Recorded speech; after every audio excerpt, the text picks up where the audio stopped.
आणि यानंतर एक मोठी बातमी, नामांतराच्या मुद्द्यावर सरकारला मोठा दिलासा मिळतोय। औरंगाबाद आणि उस्मानाबाद नामांतर वादावर हायकोर्टाने आपला निर्णय दिलाय। केंद्र सरकार आणि राज्य सरकारच्या निर्णयाला स्थानिक रहिवाशांकडून दिलेलं आव्हान कोर्टाने फेटाळून लावलंय। मुंबई उच्च न्यायालयाने ऑक्टोबर महिन्यात नामांतराचा हा विषय आणि त्या संदर्भातला निर्णय राखून ठेवला होता, जो निर्णय आज जाहीर करण्यात आलेला आहे। औरंगाबादचं नाव बदलून छत्रपती संभाजीनगर असं केलं गेलं, तर उस्मानाबादचं नाव बदलून धाराशिव करण्यात आलं। परंतु या नामांतरासंदर्भात उच्च न्यायालयामध्ये काही याचिका दाखल झाल्या, आक्षेप घेणाऱ्या याचिका होत्या, स्थानिकांकडून याचिका दाखल झालेल्या होत्या, परंतु हे आव्हान आता फेटाळण्यात आलंय आणि हे नामांतर कायम असेल। अमेय राणे आपल्याला अधिक माहिती देतील। अमेय, कोर्टाने आज काय म्हटलंय?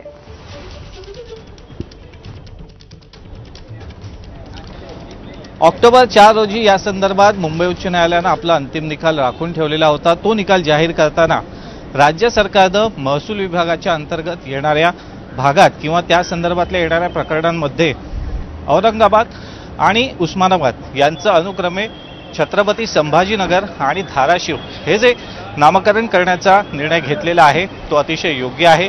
या निर्णयामुळे कुणालाही फरक पडण्याचं कारण नाही असा निकाल देत हायकोर्टाने या सर्व याचिका ज्या स्थानिक नागरिकांनी दाखल केलेल्या होत्या त्या फेटाळून लावलेल्या आहेत आणि या याचिका फेटाळताना याचिकाकर्त्यांना कुठलाही आर्थिक दंड आम्ही ठोठावू इच्छित नाही असं स्पष्ट केलेलं आहे। अपेक्षा अशी आहे की याचिकाकर्ते आणि त्यांचे वकील थोड्याच वेळात इथं प्रतिक्रिया देण्यासाठी उपलब्ध होतील। परंतु ज्ञानदा, आपल्याला माहिती आहे की ज्या प्रकारे या संदर्भात राज्य सरकारने हा निर्णय अतिशय प्रतिष्ठेचा केलेला होता आणि आगामी निवडणुकीच्या पार्श्वभूमीवर केवळ हीच 2 शहरं नव्हे तर अन्य शहरांचं सुद्धा नामांतर करण्याचा प्रस्ताव विचाराधीन असल्याचं स्पष्ट केलंय। नुकतंच राज्याचे उपमुख्यमंत्री देवेंद्र फडणवीस यांनी सुद्धा अहमदनगरचं नाव हे लवकरच अहिल्याबाई नगर असं होईल असं स्पष्ट केलं। आपल्यासोबत याचिकाकर्ते आणि त्यांचे वकील आहेत, विनोद तळेकरजी आपल्यासोबत आहेत। सर, आम्हाला सांगा की नेमकं हायकोर्टाने काय म्हटलंय? एवढ्या प्रदीर्घ कोर्टामध्ये जवळपास एक महिनाभर या सर्व याचिकेवर सुनावणी झाली होती। खरं म्हणजे आम्हाला अपेक्षित होतं एवढे दिवस कोर्टाने सुनावणी झाल्यानंतर आणि यापूर्वी मागं सुप्रीम कोर्टाने आम्हाला जो दिलासा दिला होता 1998 मध्ये, अपेक्षा होती की कोर्ट हा शासनाचा निर्णय फिरवेल। म्हणजे हा निकाल आम्हाला अपेक्षित नव्हता आणि त्याच्यामुळं याचिकाकर्ते लवकरच सुप्रीम कोर्टात जाणार आहेत।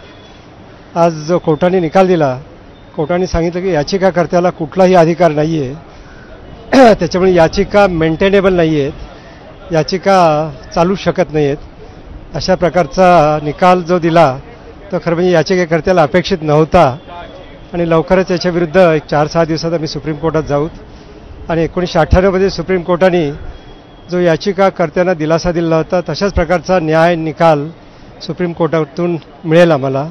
सतीशची अपेक्षा होती की काहीतरी अंतरिम दिलासा तुम्हाला दिला जाईल, पण तो सुद्धा हायकोर्टाने नाकारला आणि कुठली कॉस्ट न लावता याचिका फेटाळल्या। एक नाही, अनेक याचिका होत्या। आता या सगळ्या गोष्टीचा जोपर्यंत आम्ही निकाल वाचत नाहीत, कोर्टाने असा निकाल का दिला याच्यावर आज तरी मला कुठलं भाष्य करता येणार नाही आहे, पण तो नक्कीच हा निकाल आम्हाला अपेक्षित नव्हता एवढं मी सांगू शकेन। आपल्यासोबत याचिकाकर्ते सुद्धा आहेत, तुम्ही याचिका दाखल केलेली होती आणि हे कुठेतरी राजकीय हेतूने प्रेरित असल्याचा तुमचा सुद्धा एक त्या याचिकेतनं आरोप होता। आज हायकोर्टाने निकाल दिलाय, तुमच्या विरोधात निकाल गेलाय, काय भावना आहे?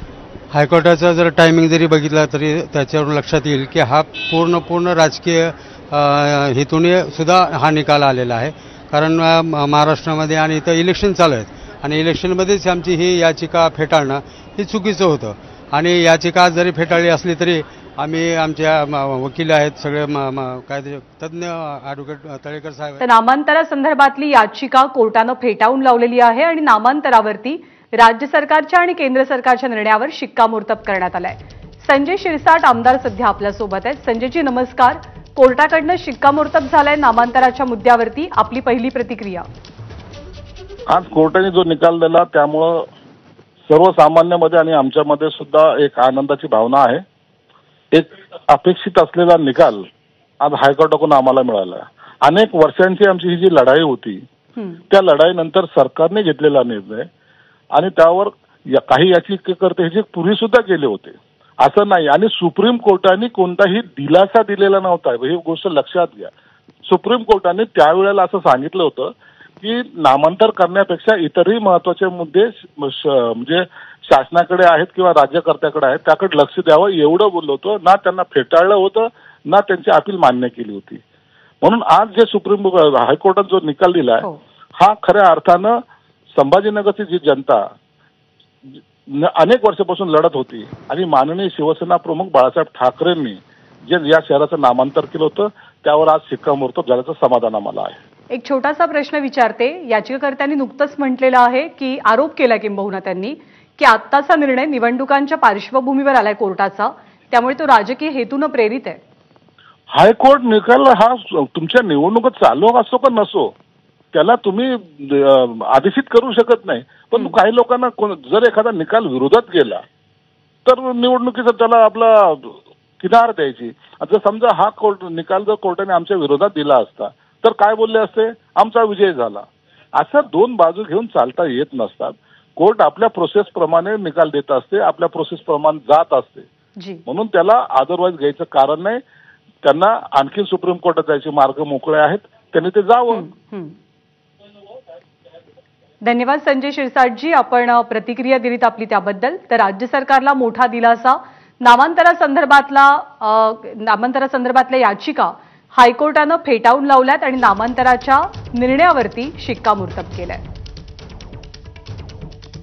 आणि या बातमीनंतर बुलेटिनमध्ये घेऊया छोटासा ब्रेक.